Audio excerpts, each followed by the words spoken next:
अस्सलाम वालेकुम दोस्तों।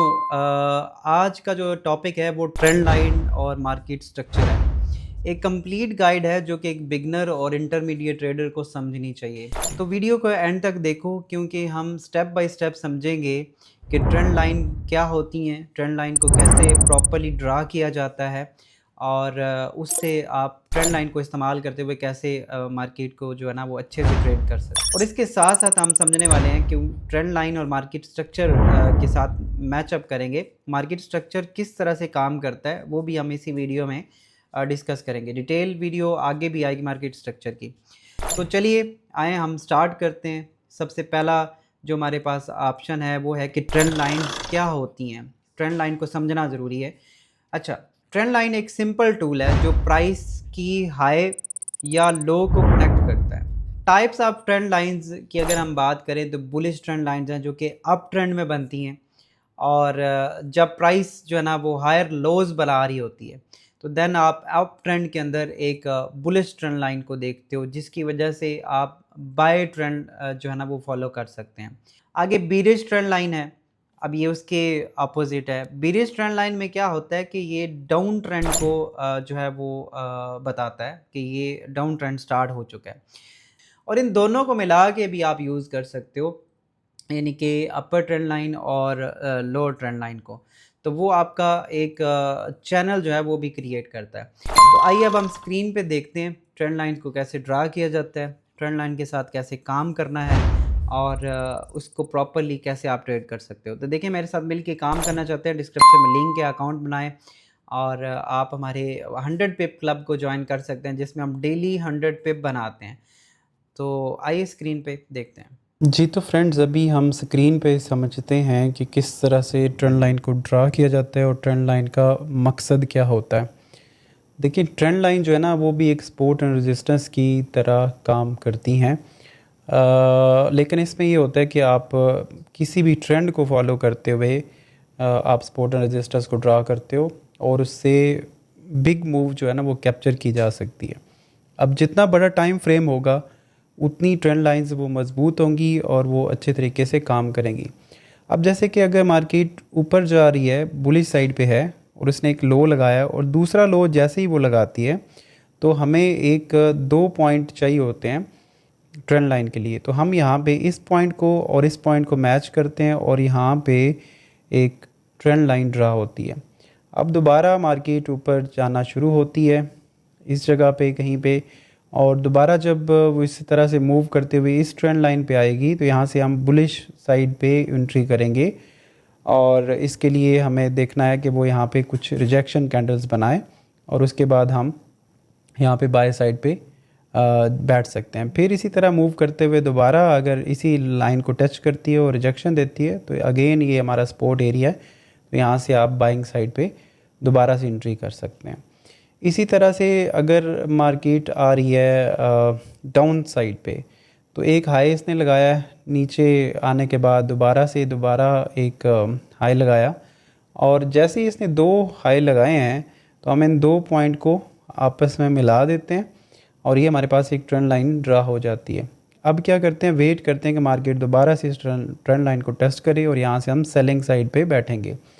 सेम फार्मूला वही है कि रिजेक्शन देखनी है और इसी तरह से आप वो कर सकते हो। अब ये तो बड़ा टाइम फ्रेम है, लेकिन बड़े टाइम फ्रेम के अंदर आते हुए मार्केट ने जब इस एरिया तक मूव किया है तो ज़ाहिर है इनर ट्रेंड लाइन भी बन रही होंगी छोटे टाइम फ्रेम के अंदर, तो वो भी आप बार बार एंट्री सेलिंग साइड पे ले सकते हैं या बुलिश साइड पे इस ट्रेंड लाइन को देखते हुए। अब इसको प्रैक्टिकली थोड़ा सा देखते हैं। ये H4 का चार्ट है। अब फ़र्ज़ करें कि ये दो पॉइंट हम लेते हैं या ये दो पॉइंट लेते हैं तो हमारे पास एक पूरी जो है ना वो इमेज आ जाती है। देखें, इन दो पॉइंट्स को मैंने मिलाया और अगर मैं इसको ऊपर लेके जाता हूँ तो यहाँ पे ये पूरी एक ट्रेंड लाइन है। अगर आप इसको लाइन चार्ट में करोगे तो ये ज़्यादा वाज़िया जो है ना वो आपके सामने एक पिक्चर आएगी, क्योंकि लाइन चार्ट एक क्लोजिंग प्राइसेस होती हैं तो वो आप देख सकते हो। तो यहाँ पे देखें ये ट्रेंड लाइन काम करी है, ये दो पॉइंट।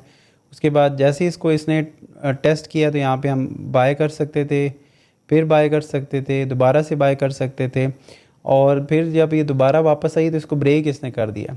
अब ये दूसरा तरह भी काम करती है ट्रेंड लाइन, हमें ये भी बताती है कि यहाँ पे रिवर्सल इसका एक्सपेक्टेड है, क्योंकि ये ट्रेंड लाइन ब्रेक हुई, दोबारा से इसने इसको नीचे से अब टेस्ट किया है। जो पहले यहाँ पे एज अ रेजिस्टेंस काम कर रही थी, वो अब इस जगह के ऊपर जो है वो एज अ सपोर्ट काम कर रही है।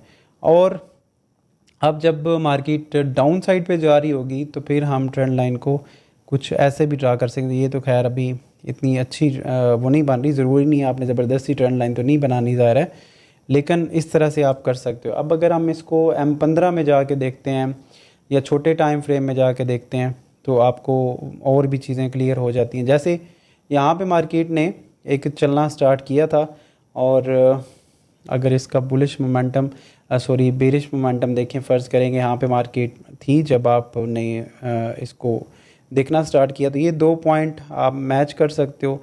थोड़ा बहुत अप डाउन होता है, बट आप देख सकते हो कि कितना ज़्यादा जो है ना इसी ट्रेंड लाइन को मार्केट फॉलो कर रही है। यहाँ पे जब तक मार्केट इस ट्रेंड लाइन को टेस्ट कर रही थी तो सेलिंग दे रही थी, और जब इसके ऊपर गई है तो इसको टेस्ट किया तो ये सपोर्ट बनी है। और अब जो ट्रेंड लाइन काम कर रही है वो इसमें दूसरा बाइंग साइड पे है। तो अब यहाँ पे भी आप इसको दूसरी ट्रेंड लाइन ड्रा कर सकते हैं। तो अब अगर हमने बाय करना है तो बाय करने के लिए हमें वेट करना है कि मार्केट इस जगह पे आए। अब यहाँ पे क्या होता है, कई दफ़ा आप हॉरिजॉन्टल जो ये क्योंकि एरिया इसने ब्रेक किया था, तो अब ये एक ऐसा एरिया है जहाँ पे वर्टिकल भी ट्रेंड लाइंस आप देख रहे हो कि वर्टिकली भी सपोर्ट है, हॉरिजॉन्टल सपोर्ट भी है, तो ये ज़्यादा स्ट्रॉन्ग एरिया है बाइंग करने के लिए। अच्छा, उसके बाद इन्हीं ट्रेंड लाइन को अगर आप ऊपर की तरफ लेते हो, ये ट्रेंड लाइन तो नहीं लेकिन ये चैनल बनते हैं, आप इनके क्या कर सकते हो कि एक देख सकते हो कि हमने एग्ज़िट कहाँ पे करना है। अगर यहाँ पे किसी ने बाय किया है तो इसके पास एग्ज़िट कर सकते हैं, यहाँ पे बाय किया है तो इसके पास एग्ज़िट कर सकते हैं। तो इस तरह से आप पूरे एक ट्रेंड को कैप्चर कर सकते हो। ट्रेंड लाइन मोस्ट इम्पॉर्टेंट होती हैं प्राइस एक्शन के अंदर भी, और आप इनको लाजमी अपने चार्ट के साथ प्रैक्टिस करें, और जैसे जैसे ट्रेंड लाइन्स चेंज होती हैं आप उसी के साथ साथ उसको इम्प्लीमेंट करते जाएं, चाहे वो इनर ट्रेंड लाइन्स हैं या बड़े टाइम फ्रेम के ऊपर ट्रेंड लाइन है। जितनी बड़ी टाइम फ्रेम होगा इतना वो ट्रेंड लाइन स्ट्रांग होंगी सपोर्ट एंड रेजिस्टेंस की तरह, और छोटे टाइम फ्रेम के अंदर वो ट्रेंड लाइंस इतनी जल्दी ब्रेक होने के चांसेस होते हैं और छोटी मूव आप कैप्चर कर सकते होते हैं। अगर आप मेरे साथ मिलकर काम करना चाहते हैं, डिस्क्रिप्शन में लिंक मौजूद है, आप अकाउंट बनाएं और प्रैक्टिस करें डेमो पे। देन आप जब समझें कि आप रियल पे काम कर सकते हैं तो देन आप उसको कर सकते हैं। अपना बहुत सारा ख्याल रखिएगा। मिलता है नेक्स्ट वीडियो में। अल्लाह हाफिज़।